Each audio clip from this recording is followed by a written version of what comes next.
I got the latest and greatest Meepo Shuffle V4S. Could this be the best budget electric skateboard ever made? Let's find out right after this intro.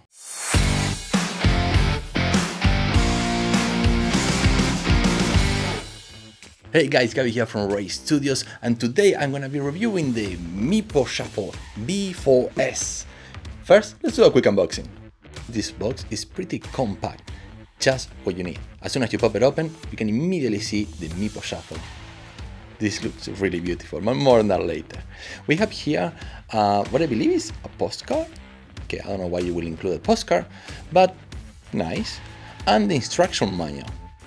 Here we have the remote control, that this is kind of like the classic remote control from Meepo with micro USB charge, the cable to charge it, and the power brick, and of course the T2.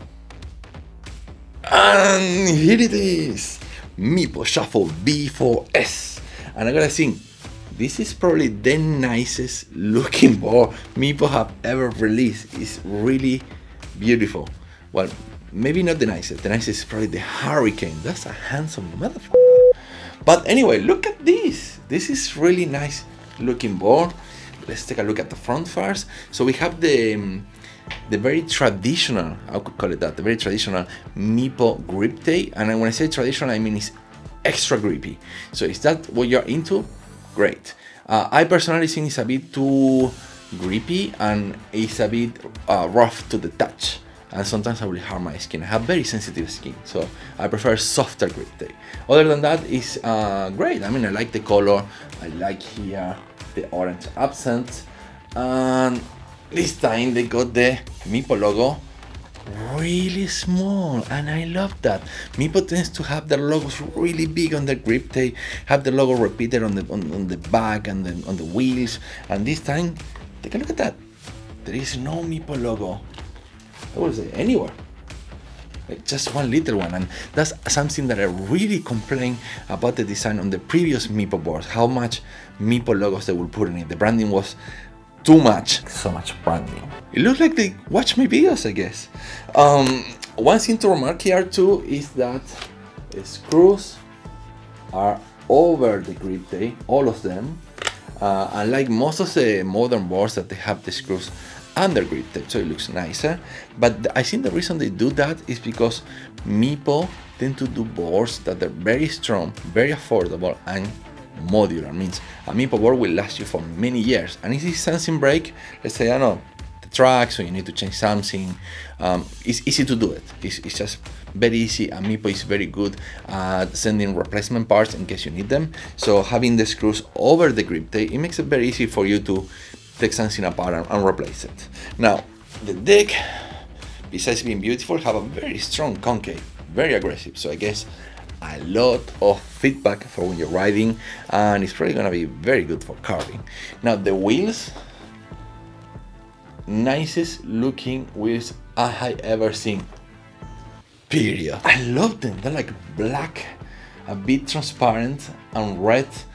They keep the branding to the minimum, so you barely say Meepo, very small in one side with a red line. They're so dope. Now, they're 105mm wheels. They're kind of like cloud wheels, you know, like they're almost like an identical copy, but not identical, but they feel exactly the same. I mean, I have seen these wheels already in quite a few boards, and I can tell you they're pretty much the same as cloud wheels. Now, in the back, we basically have this cloud with donuts look-alike, or I don't know, 105mm rubber sleeve. And here is the only one thing I do not like about this board. These hub motor covers are not that pretty. That's about it. Anything else on the board is actually really nice. I love here look at this. This is the battery case. It looks like an airplane engine or something, like really nice, very beautiful. Like most battery cases are like square, and look at this, look at the ESC case. And the colors on the back of the deck is just so nice. Love it. Now, here is the power. Let me see if I can open without looking. Is the power port. It's a little bit strange. They're usually much smaller.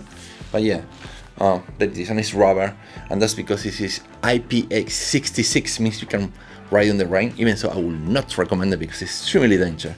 And then here we have the power button, also made of rubber, and some light indicators so you can know how much battery you have without having to turn on the remote. And talking about the remote, here it is. Let's turn that on. We have a really big screen. So I'm already quite familiar with this remote. Here you have, let's see if we can see that screen properly. So basic remote, but with a big screen and with a lot of information on it. I like that you have the total odometer, the partial odometer. You can adjust the brake intensity as well as the gears, so you can see how fast you want to go, but also how intense you want to brake. It feels great on my hand. I guess the board is on, the remote is on. Time for me to get out there and test this board.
Okay, I'm back, and honestly, I am quite surprised, gladly surprised with the performance of this board.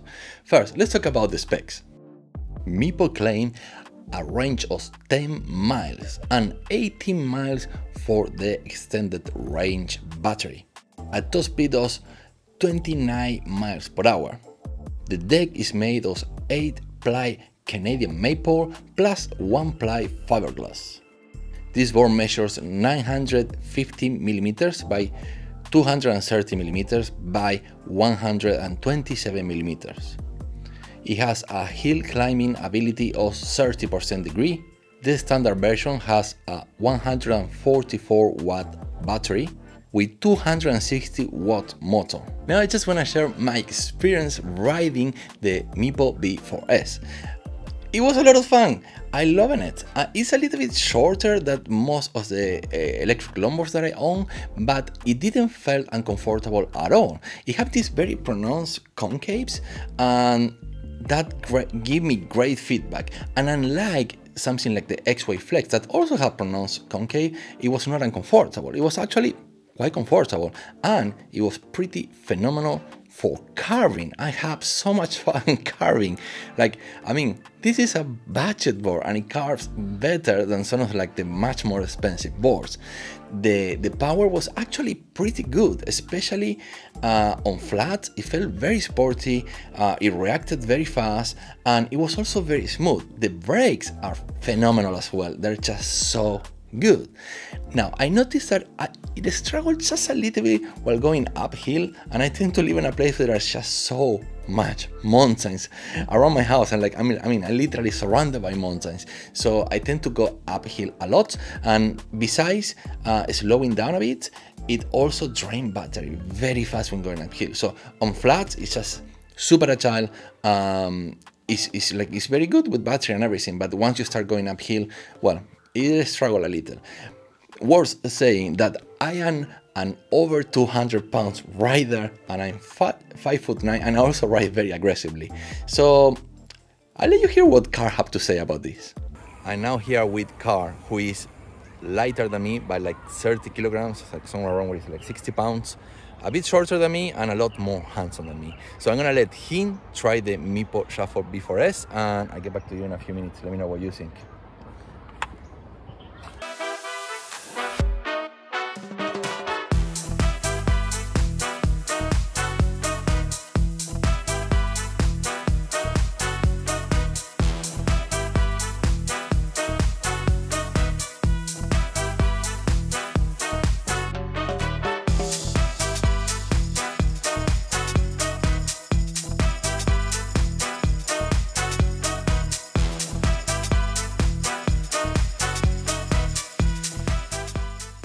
So right now I finished the what do you think?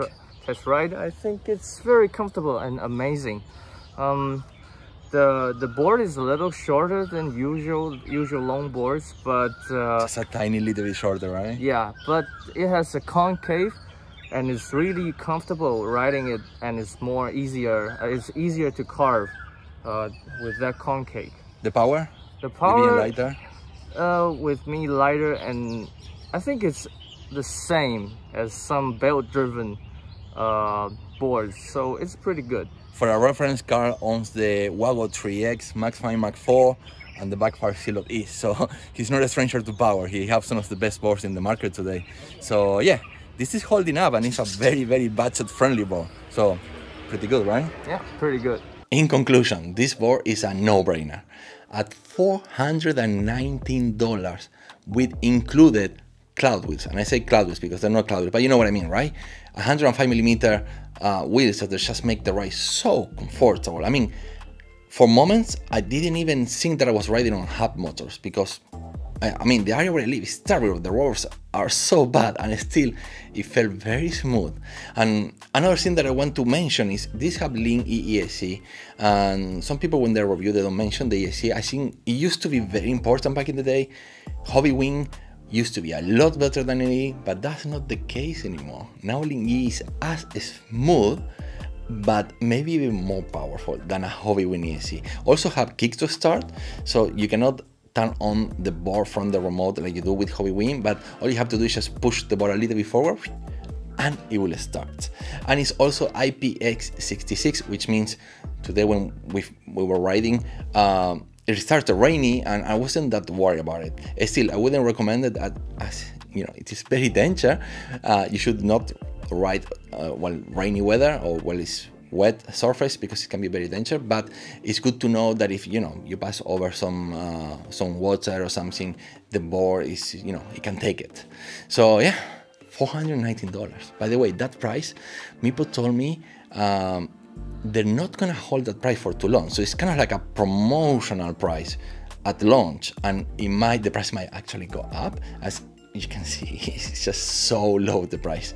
So make sure to don't think it over too long, buy it as soon as possible so you can actually get this offer. I will have some links in the description down below where you can enjoy a little discount. There are affiliate links, of course. I'm making just a little bit of money of that. You pay the same, you're gonna get the best possible price. So I would really appreciate if you use my affiliate links. This is Gabby from Ray Studios, and if you enjoyed this review, please make sure to give it a like, subscribe to the channel if you haven't yet. Really, subscribe, that will help me a lot, and I will really appreciate it. And I'll catch you up on the next video.